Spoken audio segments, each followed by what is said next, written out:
FHA actually stands for Federal Housing Administration. Go redo your taxes and let's see where you're at. We hear this all the time. It's like, I make way too much money to be broke. They're going to make more money with their job, right? So now they're able to, oh, my payment just went up $250. It's cool. I got a raise. You know, I'm making a little bit more.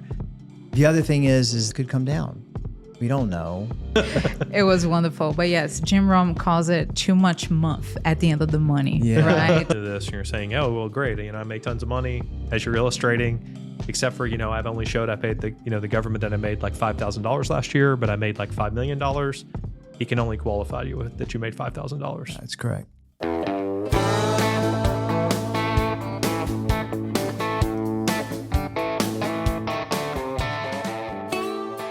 You are a first-time buyer. We have news for you. We're going to talk everything about FHA loans.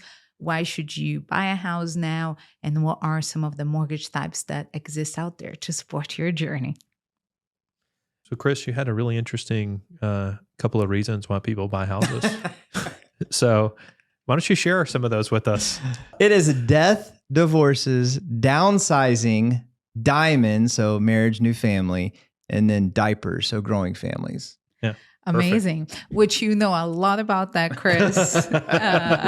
Congratulations on your newborn. Thank you. It's been interesting for sure with a 2-year-old toddler that we had potty trained before the baby came, and now he has regressed into just being all over the floor. Fantastic. So Fantastic. Fun. It's been fun. Wonderful. And if you are here for the first time, know that our purpose is to support you in the entire real estate journey. Chris is with us from Pilgrim Mortgage. We're going to leave his contact information here below. You can apply for a mortgage with him. With that said, Chris, let's talk about now first-time home buyers, FHA loans. What is the difference? A lot of people get those confused and only think FHA. FHA is not really just a first-time home buyer program. People think it is. I mean, my first home that I bought was FHA, but there's different reasons for that, obviously. I have a conventional program it's a first-time home buyer program. It's actually a lesser down payment than the FHA one. But if you file bankruptcy, that's a quicker way for you to get into a home as an FHA loan versus doing a conventional loan. So yeah, so because you mentioned about that, like, so generally, I guess the concept of first-time home buyer, well, some of the characteristics, right? I think, you know, when you talked about, you know, general loan, it's, you know, down payments and debt to income ratios. The quick nuggets of FHA is that it's a minimum of 3.5% down, but you are paying that upfront mortgage insurance, which is, it can be, you know, a lot. It gets added onto the loan. You always have the mortgage insurance unless you put down a significant amount of a down payment, and it will fall off at some point. But for the most part, most people, you know, put down the minimum and then they have that mortgage insurance forever. The cool thing is on an FHA loan, the interest rates are usually lower than a conventional mortgage product. Yeah. You have the mortgage insurance, which is a insurance that you pay for the lender in case you default. So they pay the foreclosure or something like that. But you alluded to something earlier. It sounds like they have a more lenient qualifying. Yeah, so or something like that. Maybe maybe the DTI, the DTI is a little higher. Something else I was going to talk about. So the DTI goes up to a 56.9. Can't go above the 56.9. The front end does have to, the front end ratio we talked about earlier, it does have to fall between a certain amount, because there's sometimes you can take it up to 56.9, but that front end ratio is too high and you won't get an approval on it. Yeah. The credit scores are a little bit more lenient as well. I just got an approval for somebody who had a 599 credit score. I think we were doing 3.5% down on that too. Sometimes we're able to work our magic on the files, and there's compensating factors too. You know, you might have to have reserves. You might have to have some good assets. Let's explain to the audience. FHA actually stands for Federal Housing Administration. Basically, if you default on your loan, they are backing it up by us, the borrower, paying for the insurance, private insurance upfront for that mortgage. Is that correct, Chris? That's correct. Yeah. And so on closing day, when you think you actually have a really good rate, payment, all of that is squared away, you are also hit with additional costs. Correct. Well, it's not on closing day. I mean, we've discussed that too ahead of time with the upfront mortgage insurance, and we let them know that that's worked into the loan as well.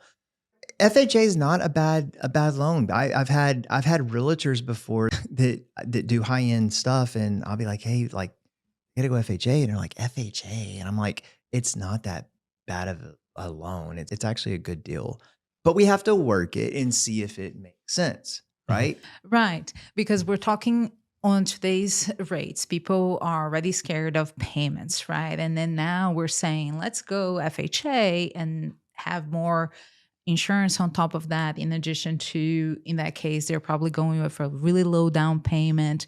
Now let's talk about the difference when you go conventional, when you put, let's say, 20% down. How much better is that for the borrower versus an FHA with private insurance?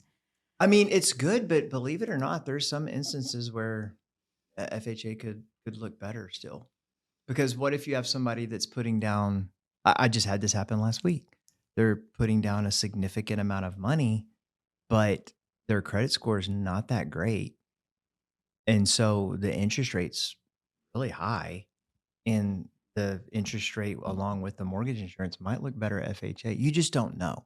It's a cake. You got to mix all the ingredients together. It's a puzzle. You got to put it all together. You got to see what comes out and what you're actually going to be dealing with at that time. So you don't know. You just don't know until you get every file is different. Very rarely do I get somebody that calls me that, 800 credit scores. We got 20% down. We got $1 million in the bank. It happens, but not a lot. You know what I mean? So, but even then they'll be like, okay, let me throw your curveball. And I'm like, oh, I was waiting on this. And they're like, I just started my job. I'm 100% commission. I'm like, we got to find you another product, or we got to see what we can do. Definitely, Chris.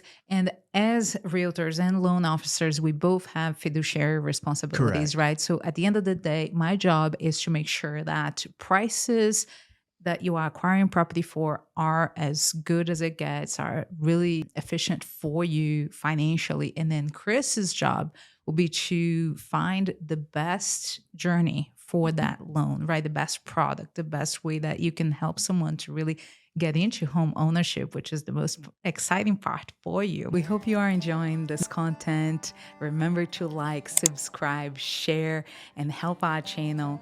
And if you are moving to Austin or Boston, make sure to get in touch with us through the links on the description of this video, or reach our website with all resources and information on how to get started with our team serving you in Massachusetts and Texas.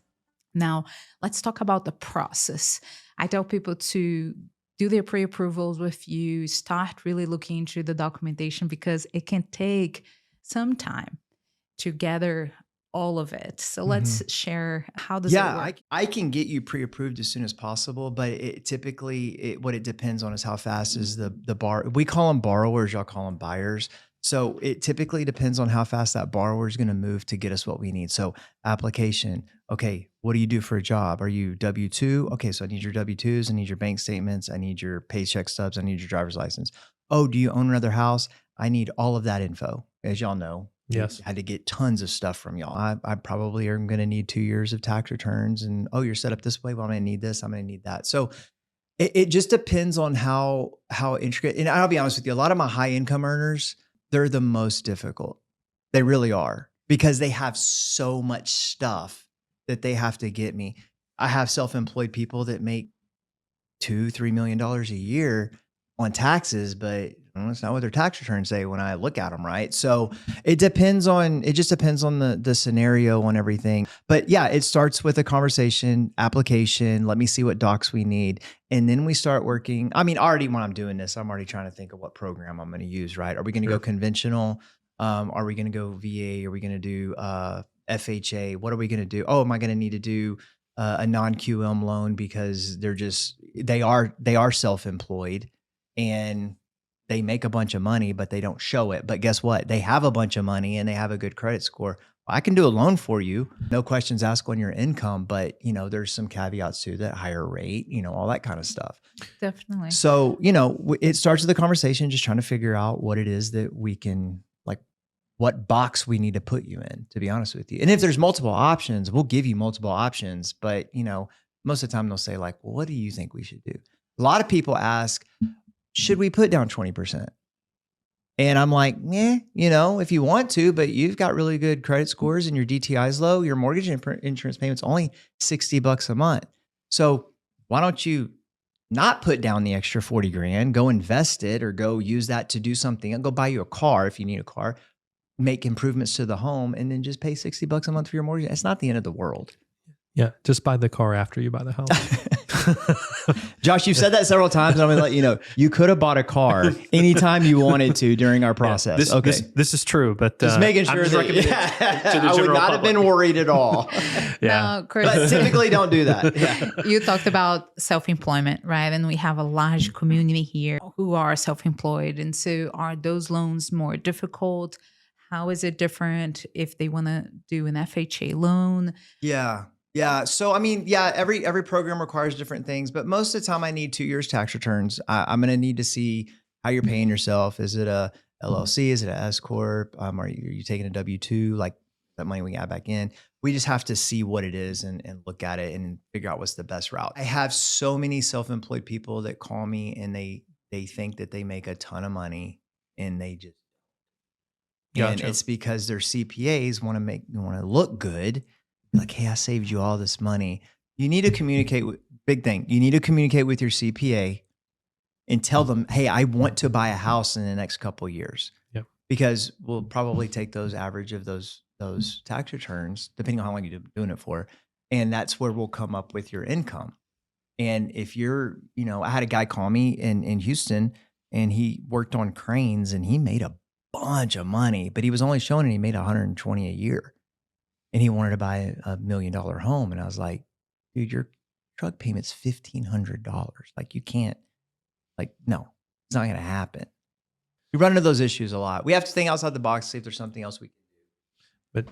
But I mean, I think you bring up a really good point. So, I mean, the things that you want to talk about, and we run across this a lot, is obviously if you're a W-2 wage earner, you work for someone, it's pretty easy to understand your income. You have documents, how long have you worked there, things like that. Then there's this other, if you're self-employed, how long you've been self-employed, how much you're showing on your tax return. So everybody loves to pay taxes, especially our self-employed people. They really love to pay taxes. So they often have, as you described, their CPA. But remember, when you show your adjusted gross income, your AGI and your 1040, or if you're Schedule C or whatever, or you're doing S Corp, whatever you're showing, that's what you have to use to show, like, this is how much money you have to pay for your loan. So what you tell the government is what you can use to qualify them fundamentally. Mm-hmm. So, that's kind of what I hear you saying. So if you're listening to this and you're saying, oh, well, great, I make tons of money, as you're illustrating, except for, I've only showed I paid the government that I made like $5,000 last year, but I made like $5 million. He can only qualify you with that you made $5,000. That's correct. That's 100% correct. Yeah. And so, I mean, I can tell you, at least from, we see this with, we deal with, a lot of investor folks, and we see that with depreciation, where people are writing a lot of stuff off and they're like, oh yeah, I mean, I've got all this cash flow coming in, and you're like, well, we can't use any of that. You showed the government you made like zero. Yeah.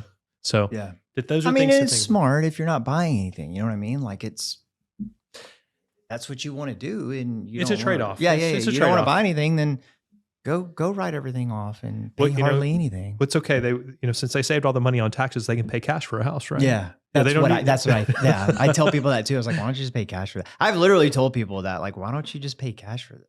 Well, I don't want to, I'm like, well, you got to go redo your taxes and let's see where you're at. So yeah, that's good. Yes. Yeah. Cause definitely. Yeah. We come into those scenarios all the time. And the best way to prepare for it is to get in touch with us.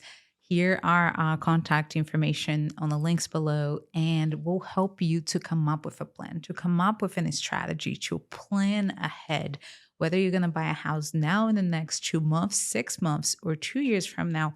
We want to start that process now. As Chris mentioned, if you are self-employed, you want to be consistent with the 2 years of employment and a lot of other requirements that it's a journey to get ready. It took me a long time to buy my first property. I looked at all the options out there. The first time I was actually declined because I wanted to do an investment property back in Boston. And that's when I found out I had to have 20% down and I didn't have my money saved up. So get in touch with us and we're going to help you in their journey. Now, if you are on the market to buy, know this is one of the prime times here, summer in Austin. We have 5 months worth of inventory, every option you can imagine, every negotiation power we can have. This is the time. And they say you have your gains on real estate on the buy. It's much better for you to buy in a better price, even with a higher interest rate, than to wait until prices have gone up, better rates, but you still pay more at the end. So prime time for you to buy. Great deals out there. We can ask for closing costs, buy down the rate, and really make this worthwhile for you. Yeah, I mean, to that point, just curious on this. We see this a lot on either first-time home buyer, I know different programs are different things, but what about the closing cost? We hear a lot about, the rate buy downs, and I think when I think of FHA specifically, I think of the 2-1s and the different multi-step buy downs, but I think they do that across. Yeah, but educate us on. Yeah, so it's not just FHA. You can use those on VA, conventional. You can use those across. I use them all the time. I think I close, I would say probably more than 50% of my deals doing some kind of a buy down. Really? Okay. Yeah, because think about it. It helps those first-time home buyers ease into the payment, because a year from now, 2 years from now, two things could happen. They're going to make more money with their job, right? So now they're able to, my payment just went up $250. It's cool. I got a raise, I'm making a little bit more. The other thing is that interest rates could come down. We don't know, but they could come down. And the reason why I like the temporary buy downs is because let's say that we are doing a 2-1 buy down, or even a 3-2-1 buy down. And let's say that I call you up and I'm like, hey, you're at 5.875 right now. But guess what? Rates just dropped to 5.99. I understand that you're a little bit below the 5.99, but your rate's actually going to go up to, 6.875 in 3 months. Why don't we refinance this, get you into a locked payment so it's not moving up? Remember, it only moves up, those 3 times, those 2 times. And then any money left over from that 2-1, that temporary buy down, it's your money. It gets applied to the principal of the loan, so it doesn't go to waste. Gotcha. I have people that then will call me and they'll say, hey, on that 10 grand that Raquel got us, what if we permanently buy the rate down? Well, I can do that, but it's not going to be more advantageous than a 2-1 buy down. And if I call you to refinance it in a year and a half, you're probably going to ask me what happened to that 10 grand. I'm saying, it's gone. Yeah. You don't have it anymore. Right. Yeah. So, just to clarify, when we talk about a buy down, effectively a buy down is where you pay to reduce the rate for a period of time. It could be for a period of time or for the full loan. There's a permanent and there's a temporary. Yeah. And so when you talk about the 3-2-1 or 2-1, that's a temporary buy down. Correct. And then when the other ones is a buy down for the whole term. So understanding the situation and understand where we need to be, and then working and negotiating closing costs to give you all the tools that you need to handle, hey, you put those options forward. And especially in the first time home buyer situation, it's been a long time ago when I bought my first house, but I came from a family who bought lots of houses. So there was in real estate and lending specifically. But for a lot of the people we work with, this is the first time, the biggest thing they've ever bought. It's the biggest purchase. So it's definitely can be intimidating. So, walking through that and partnering together to get the best thing for that story. I love working with first-time home buyers is because I used to be a teacher many years ago. And so I enjoy teaching the process to those people. And I make myself available to them. It drives my wife nuts. But I make myself available to those people all the time because they have so many questions and they just don't know what they're doing. And it can be scary, they just don't have a clue, maybe a rent agreement of 6 to 12 months or whatever. But, when you actually buying it now, it's on your credit and all that kind of stuff. But it's great to own your own home. You know what I mean? Yeah. So definitely. I love helping those people and explaining it to them.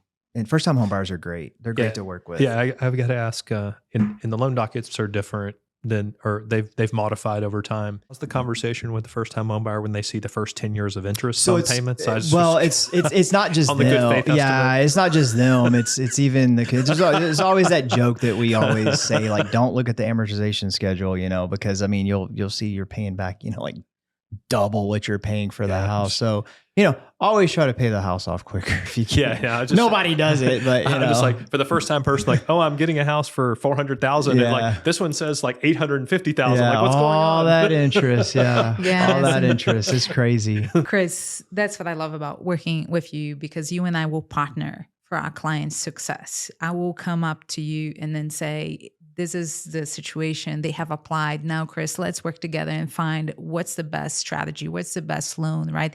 Yes, tell me how much in closing costs I should go ask for us to make sure this buyer will ensure a successful application and a purchase, and we have a strong offer, right? Yep. Because the moment is right in that offer time, and you go above and beyond your duties as a loan officer. You call the listing agent now saying, they are approved, they're solid, move forward with them. And I really appreciate your support. It's very unique in that way. So if you are looking for a realtor here in Austin to support you on this process, or a loan officer, get in touch with us.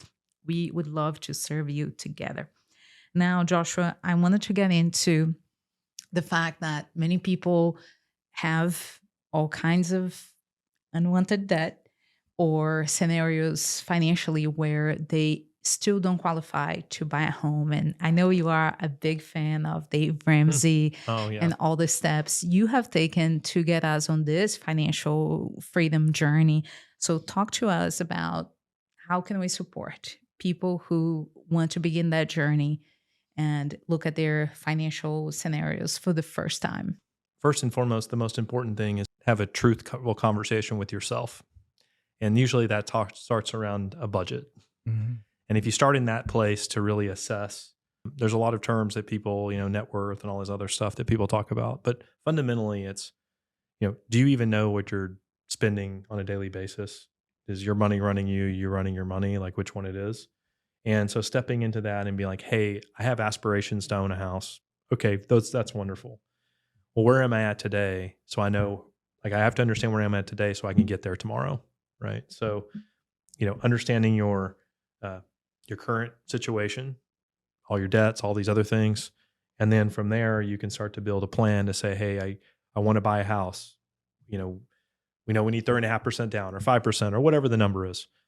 And so you have to build steps in to do that. And then also, we talked earlier before about debt to income ratio. This is core to this conversation where you start to talk about, well, if I have more payments, then I can afford less house. That's fundamentally what it means. If I have more payments, I'm going to be more stressed in the house because I have to stretch further. We want homes to be a blessings to people, not curses. And when you get in, like when you started to talk about that 56% or 55% back in ratio, I started to quiver. Yeah. That sounds terrifying. People do it. I know people do it, and that's your gross income. So, basically you have about, $1,000 to pay for groceries if you do that. Yeah. Net and gross, different conversation. Yeah, two things. Yeah.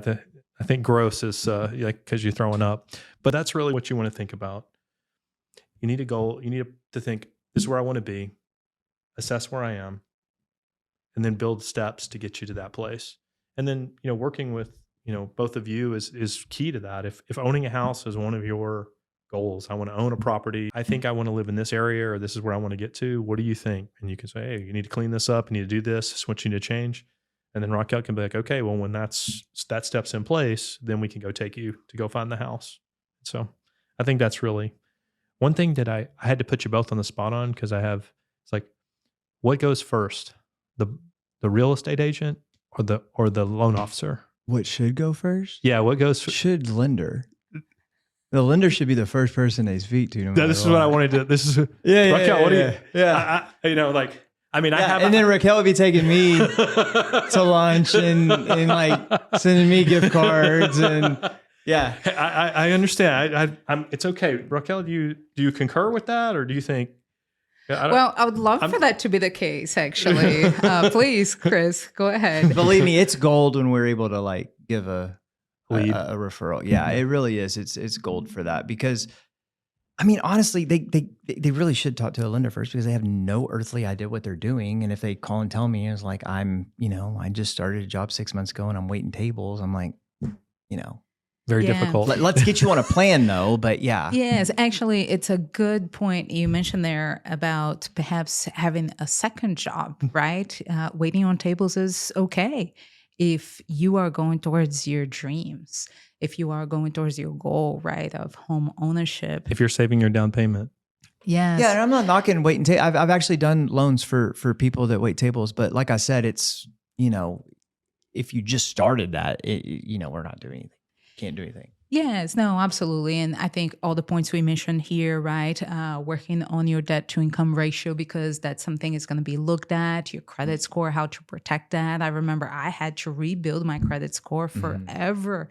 And it takes some time. And that prevented me from buying my first place for a while. I had the 20% now saved up, but my credit score wasn't good enough for me to really qualify for a loan. And so what we want to encourage you is people to look into their finances. We're going to do a whole episode for you on financial budgeting, how to really develop steps that you can plan your home purchase, such as the budgeting, having an emergency fund, right? And perhaps start paying off some debt. It will help a lot with the debt to income ratio. How do we build a plan to get you from A to B? Hey, you know, these are the changes that need to be made, and we hand that to you, and you know, talk to Chris, hear what he has to say. And then when you get to this place, you know, maybe that's 6 months, a year, maybe it's 2 years, we don't know. But when you're ready, you can go like, hey, I did this work, and now we can go get you where you want to be. Yeah, my goal always is to get somebody on a plan. If they follow the plan, is a completely different story. A lot of times I have to direct them to my credit repair guy. He's the only guy I trust. He's taking care of many of my clients, and he actually, you know, does the work. A lot of those credit repair companies, they just file disputes and they say, pay me each month. And I'm like, oh my God, what are we doing? Yes. I mean, you know, you got to get on a plan. You got to figure out what it is. You also got to get on a budget, because if you're spending more than and I have people that make really good money, and I'm just like, you have no money for a down payment? Like what are we talking about? Yeah. We hear this all the time. It's like, I make way too much money to be broke. Yeah. Yeah. And that's a true statement. If you're not, you know, just general kind of financial acumen around, oh, I've got my credit cards, they're all maxed out. Like, I don't think about it. I'm sending the minimum payment in. Oh, now I got a car payment. It's $1,500 a month. Like, you know, everybody needs a new F-350 and a $125,000 pickup truck. I mean, it's Texas. You got to have one of those. I made that dumb mistake when I was younger. Yeah. And I have no idea why. I had it for like 2 months. I was like, this is stupid. It's okay. We've all been there. I just had a motorcycle I bought in 27 that got repoed that they never came and picked up, that I just had people I donated it to come get it. Oh, wow. Wow. Okay. So we've all been like, let's move on. It was the greatest day of her life. You know, we moved it out of our storage unit. She's like, what are you going to do with that? I was like, I got an idea. It was wonderful. But yes, Jim Rome calls it too much month at the end of the money, right? Yeah. With the whole budgeting. If you're in that kind of situation, you usually know it already. So just because it says on TikTok or whatever you're watching that everybody needs to own a house and all that stuff, like, there's some basic things you need to do. If you've got too much a month for the money, let's go talk about a different plan. Yes. And at this time in Austin, Texas, is all about opportunity. With 5 months of inventory, we have major price reductions. Closing costs are being offered to you, repair costs. We can together find a plan, find a way, find a house that works for you, find a loan program that works for you. So get in touch, apply with Chris, and we're going to serve you together. Thank you so much for watching, and we're going to see you on the next video. Thank you. Thank you.